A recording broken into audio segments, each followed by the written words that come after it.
नमस्कार दोस्तों, आप सबका स्वागत है हमारे परचम आईएएस के चैनल पे। आज 16 सितंबर है और आज जो हम द हिंदू की जो मेन और लेटेस्ट न्यूज़ को जो कवर करेंगे उसमें सबसे पहला हमारा फर्स्ट होगा। सुप्रीम कोर्ट ने जो है मनमाने वक्फ संशोधन पर जो है रोक लगाई है। दूसरे न्यूज़ को हम कवर करेंगे, मतदान में आधार की वैधानिक भूमिका क्या है, इसके बारे में हम पूरा डिटेल से जानेंगे। और तीसरा जो पोश एक्ट है का दायरा नहीं बढ़ेगा राजनीति में। तो ये लेटेस्ट न्यूज़, ये तीनों क्या है तो उसको हम डीप से कवर करेंगे। तो चलिए हम स्टार्ट करते हैं। अपना पहला न्यूज़ हमारा क्या है, Supreme Court says arbitrary Waqf change but uploaded act. तो चलिए देखते हैं। सुप्रीम कोर्ट ने सोमवार को वक्फ अधिनियम 2025 के महत्वपूर्ण हिस्से पर जो है रोक लगाने का संतुलन कायम किया है, जिसमें उसने कहा है कि ये प्रथम दृष्टया मनमाना है, जबकि कानून पूरी तरह से इसे स्थिर करने से इनकार कर दिया। उसने कहा है कि इसमें जो कुछ बातें हैं वो मनमाने ढंग से हैं, जिसे उसने पूरी तरह से जो है मानने से इनकार कर दिया है।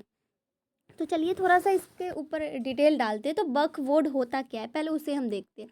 तो ये एक वैधानिक संस्था होती है जो कि मुस्लिम समाज की सामाजिक, धार्मिक और सामाजिक संपत्तियों को प्रबंधित करने के लिए बनाई गई है। अब इन संपत्तियों में जैसे कि मस्जिद होता है, दरगाह इसके अंतर्गत आ जाते हैं, कब्रिस्तान, मदरसा, ये सारे जो है उसमें वक्फ बोर्ड की संपत्ति के अंतर्गत आते हैं। अब इसी को चलाने के लिए ना भारत में एक एक्ट आया था जिसे हम वक्फ एक्ट के नाम से जानते हैं, जो कि 1995 के तहत लाया गया था। अब इसको संशोधन करने पे सरकार ने कुछ संशोधन का प्रस्ताव रखा था 2022 से 23 से 24 के बीच में। इसमें केंद्र सरकार ने वक्फ एक्ट में बदलाव का प्रस्ताव रखा, जिसका उद्देश्य ये कहा जा रहा था कि इसमें पारदर्शिता लाना और संपत्ति की गड़बड़ियों को रोकना। जैसे इसमें कुछ विवाद के जो बदलाव विवादित है, जैसे कि वक्फ की संपत्ति की जांच के नए अधिकार, यानी कि उनकी संपत्ति किस तरह है उसके जांच के नए अधिकार को लाना, ये विवाद का मेन विषय है। इसके अलावा अगर हम बात करें तो वक्फ के कुछ विशेषाधिकार को घटाना और संपत्ति को गैर वक्फ घोषित करने की प्रक्रिया को आसान करना, इस पे जो है कुछ विवाद के विषय ये बन रहे। अब इस पे आरोप और विरोध जो है, कई मुस्लिम संगठनों और राजनीतिक दलों ने ये भी कहा है कि सरकार जो है ये मनमानी तरीके से वक्फ की संपत्ति पर नियंत्रण करना चाहती है, उन्हें इस समुदाय को जो है आधिकारिक हमला किया। अब इसी पर जो है सुप्रीम कोर्ट ने फैसला किया है, उसने इस संशोधन पर रोक किया है। अब इस रोक में सुप्रीम कोर्ट ने क्या कहा है तो उसे हम डिटेल से जानते हैं। तो हमने इतना तो समझ लिया। चलिए अविवादित प्रावधान, इसमें कुछ मेन वजह क्या है तो उसे हम देखते हैं। इसमें जो है कुछ ऐसे प्रावधान हैं जिनसे जो है शिकायत हमें मिली है। अब जैसे कि 5 वर्षों में इस्लाम का अभ्यास, यानी कि जो भी वक्फ को बनाना चाहता है वक्फ कानून के अंतर्गत, उसे पहले से ही 5 वर्ष के लिए जो इस्लाम का वो है उस रूल को फॉलो करना होगा। इसके अलावा इसमें यह भी बात कही गई कि वक्फ वाई यूजर प्रथा की समाप्ति, अर्थात यदि कोई संपत्ति वर्षों से वक्फ की तरह उपयोग की जा रही है तो उसे वक्फ माना जाए, इस प्रावधान को हटा दिया गया है। इसके अलावा अगर हम बात करें तो जमीन विवादों और वक्फ की संपत्तियों पे अधिकार प्रावधान है कि जिला कलेक्टर या अन्य सरकारी अधिकारी जो है वक्फ की भूमि या उसकी रिकॉर्ड की स्थिति के आधार पर ही फैसला कर सकते हैं। अब इसमें एक और है उत्तराधिकारी और महिलाओं के अधिकार। वक्फ अल औलाद इस तरह का नहीं बनाया जाए कि इससे जो है दाता उत्तराधिकारी विशेषकर महिलाओं को वंचित किया जाए। अब इसमें जो है उत्तराधिकारी और महिलाओं के अधिकार को भी वंचित रखना। अब वक्फ में कुछ वक्फ बोर्ड या फिर केंद्रीय, राज्य या फिर वक्फ के जो परिषद है उनका संचालन जो है वो इसमें महिला प्रतिनिधि और गैर मुस्लिम पेशेवर को शामिल करना आदि, ये कुछ ऐसे प्रावधान है जो विरोध के मेन वजह हैं। अब सुप्रीम कोर्ट इसमें रुकावट और उसकी व्याख्या किस प्रकार कर रहा है तो वो हम देखेंगे कि सुप्रीम कोर्ट ने वक्फ अमेंडमेंट एक्ट 2025 में कुछ प्रावधानों को जो है अस्थायी रूप से रुकाव लगाया है, और परंतु ये जो प्रावधान है स्टे लगाया गया। अब इसमें परंतु ये कानून जो है ये पूरी, हालांकि इसमें कुछ बातों पे ऊपर रोक लगाई है परंतु इसे पूरी तरह नहीं रोका गया है। तो चलिए देखते हैं किन किन प्रावधानों पर रुकाव लगाया है, तो इसमें ये कहा गया है कि ये जो 5 वर्ष का इस्लाम अभ्यास की शर्त को पूर्ण रूप से लागू ना करे, इस प्रावधान को रोका गया है। इसके अलावा जिला के कलेक्टर या राजस्व रिकॉर्ड के अधिकारियों के द्वारा वक्फ की भूमि का निर्धारण करने संबंधी प्रावधान पर रोक लगाया, और कुछ अन्य प्रावधान भी जिनमें वक्फ की स्थापना की शर्तें शामिल हैं उस पर जो है रोक लगाया गया। अब किन प्रावधानों को नहीं रोका गया है, अधिकतर बाकी जो प्रावधान है वो लागू रहेंगे, यानी कि कानून उसकी प्रमुख संरचना बनी हुई है। अब संवैधानिक और कानूनी मुद्दे से इस दृष्टिकोण को अगर हम देखें तो सुप्रीम कोर्ट के फैसले के आधार पे, तो भाषण की जो समानता है एवं भिन्नता, यदि वक्फ बनाने के लिए किसी को 5 वर्ष का इस्लाम का अभ्यास करना पड़े तो यह जो है उसके धर्म के आधार पर भेदभाव भी हो सकता है। इसके अलावा इस प्रकार का जो प्रावधान है वो संविधान के अनुच्छेद 14 की जो समानता का अधिकार है और अनुच्छेद 25 से 26 में जो धार्मिक स्वतंत्रता का जो मौलिक अधिकार हमें फंडामेंटल राइट्स दिया गया है, तो वो इसे इसका उल्लंघन हो सकता है। इसके अलावा अगर हम बात करें तो धार्मिक संस्था की स्वायत्ता, ऑटोमेटिक रिलीजियस इंस्टीट्यूशन, वक्फ की संस्थाएं जो है मुसलमानों की धार्मिक और चैरिटेबल गतिविधियों के लिए महत्वपूर्ण है, किंतु संवैधानिक तरीके से इस धार्मिक संस्थाओं की आलोचना, इसकी जो है आलोचनात्मक भूमिका हो सकती है, जिससे कि सरकार का हस्तक्षेप सीमित होना चाहिए। इसके अलावा ये भी कहा गया है कि न्यायिक प्रक्रिया और न्याय की स्वतंत्रता, भूमि विवाद, वक्फ की संपत्ति का निर्धारण आदि जो है ये एक प्रशासकीय अधिकारी निर्णय मामले में यदि एक प्रशासकीय अधिकारी निर्णय ले तो न्यायपालिका को हस्तक्षेप इसमें करना होगा, जिससे कि न्याय की प्रक्रिया पर असर हो सकता है। ड्यू टू प्रोसेस से जुड़े अधिकारों की रक्षा अवश्य करनी चाहिए। इसके अलावा जो है गुणवत्ता या फिर पैरामीटर की अस्पष्टता, जिसे कि अभी सुप्रीम कोर्ट के द्वारा एक इसमें वर्ड का भी यूज़ किया गया है, इसमें एक वर्ड का यूज़ किया गया है एट्रीब्यूटरी। तो इसे अभी हम देखेंगे कि कुछ कानून ऐसे प्रतीत हो रहे हैं जिनमें जो है निर्णय लेने की अस्पष्ट मापदंड नहीं है। जैसे कि अगर हम बात करें तो प्रैक्टिस मुसलमान की परिभाषा क्या होगी, 5 वर्ष का इसमें क्या अर्थ होगा, ये मापदंड अस्पष्ट नहीं है और ये कानून शायरा भाषा या फिर मनमानी निर्णयों के लिए खुला हो सकता है, जिसमें जो है न्यायिक समीक्षा के लिए इसमें एट्रीब्यूटरी माना जा सकता है। अब हम आगे इसको भी समझेंगे। इसके अलावा संविधान के द्वारा मौलिक अधिकार का भी संरक्षण है, जिसका भी इसमें जो है उल्लंघन हमें देखने को मिल सकता है, जैसे निजी संपत्ति का अधिकार, धार्मिक स्वतंत्रता का अधिकार, न्यायिक समानता और न्याय का अधिकार, या जैसे कुछ अधिकारों का हनन भी इसमें हो सकता है। अब ये प्रावधान यदि इन अधिकारों को प्रभावित करे तो संवैधानिक चुनौतियाँ इसके अधीन होते हैं, इसलिए कुछ इसमें जो है ऐसे कानूनों को पर जो है रोक लगाया गया। अब हम आगे देखें तो एससी ने यहाँ पे जो है एट्रीब्यूटरी शब्द का उपयोग कैसे किया, तो ये जो है निर्धारक शर्त जैसे कि इस्लाम की अभ्यास की अवधि आदि, जो कि एक पारंपरिक पात्रार्थ या फिर प्रथाओं को स्पष्ट नहीं करती है और अचानक और बिना पर्याप्त कार्रवाई के इसे लागू की गई थी। इसके अलावा ये धार्मिक और सामाजिक विविधताओं को ध्यान नहीं रखती है। उदाहरण के लिए नए धर्मांतरित मुसलमान या फिर उन लोगों की स्थिति जो कि अनुष्ठानों से भिन्न रूप में शामिल हुए।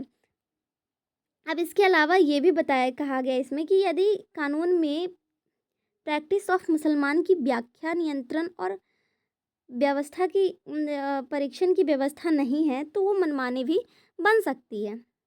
इसके अलावा सुप्रीम कोर्ट ने कि अगर हम इसमें भूमिका की बात करें तो यह पूरी तरह टाला नहीं है, बल्कि इसमें कुछ अधिनियमों पर रोक लगाया गया, और यह जो है कि प्रिजम्पशन ऑफ कॉन्स्टिट्यूशनलिटी का सिद्धांत है। जब संसद कानून बनाया है तो उसे पूरी तरह से अमान्य सिद्ध करने से पहले संसद न्यायालय को भी सावधानी रखनी चाहिए। तो इसमें से कुछ प्रावधानों को रोका गया, बाकी इसे अभी अमान्य नहीं किया गया। अब हम अपनी सेकंड न्यूज़ को देखें तो Aadhaar is the part of status can be used by voters says Supreme Court. ठीक है, तो इसको अब हम थोड़ा सा इस पे अब हम चर्चा करेंगे। तो इस पे भी जो है सर्वोच्च न्यायालय ने 15 सितंबर को कहा है कि आधार जो है मतदान का आधिकारिक हिस्सा है और मतदाताओं को कानून के द्वारा अनुमत सीमा तक विशिष्ट पहचान का प्रमाण उपयोग की अनुमति है। अब ये क्या है थोड़ा सा इसमें वो हो रहा है, तो हम आगे इसको अच्छे से डिटेल में समझेंगे। अब जैसे कि आप सभी जानते हैं, आधार और मतदाता की पहचान। आधार कानून क्या है? तो वित्तीय तथा अन्य सब्सिडी लाभ सेवाएं अधिनियम 2016 के तहत संसद के द्वारा पारित किया गया था, और यह अधिनियम आधार को एक वैधानिक दर्जा देता है। यानी कि केवल सरकार की योजनाएं नहीं, बल्कि कानूनी सिद्धांत के द्वारा भी इसे संरक्षित किया जाता है। अब आधार कार्ड है क्या? आधार कार्ड भारत सरकार की ओर से जारी एक पहचान पत्र है, जिसमें हमें 12 अंकों की एक यूनिक आईडी मिलती है।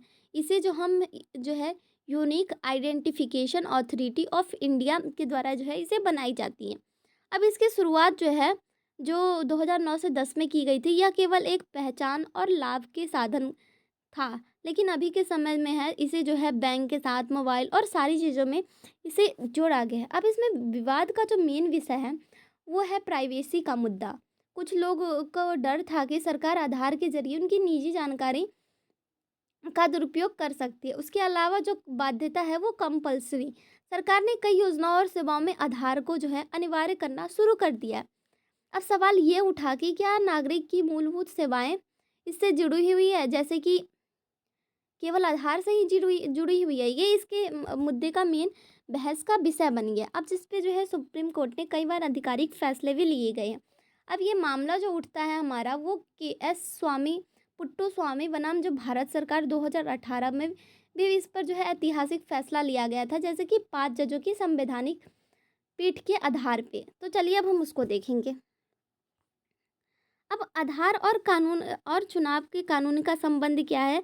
तो भारत में चुनावी संबंध कानून का जो मुख्य रूप से जो है representation of the people act 1950 और 1951 से संचालित होता है, जिसमें संसद ने 2021 में इनमें संशोधन करके एक नया प्रावधान जोड़ा था कि अब मतदाता सूची में जो है आधार कार्ड की अनुमति भी होनी चाहिए, जिसका उद्देश्य ये था कि डुप्लीकेट मतदाता को हटाना और बोगस मतदाता को रोकना और मतदाता सूची की पारदर्शिता को शुद्धता को बढ़ाना।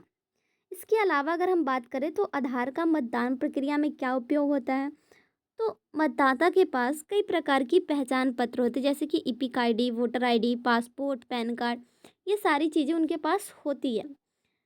इनमें से आधार भी एक है। इसका मतलब ये है कि मतदाता चाहे तो मतदान के समय पहचान के लिए अधिकार आधार दिखा सकता है, लेकिन केवल आधार के होने से उसकी मतदाता के अधिकार से वंचित नहीं होगा। अगर किसी के पास आधार नहीं है बाई चांस, तो वो ऐसा नहीं है कि उसे जो है वो राइट्स ऑफ वोट के अधिकार से वंचित कर दिया जाएगा।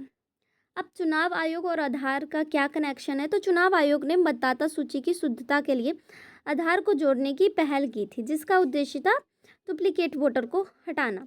अब सुप्रीम कोर्ट का जो दृष्टिकोण है इस पे, उसने कहा आधार को मैंडेटरी बनाना और विशेषकर मतदान जैसे मौलिक अधिकारों से जुड़ी प्रक्रियाओं में संवैधानिक रूप से यह जो है संवेदनशील है।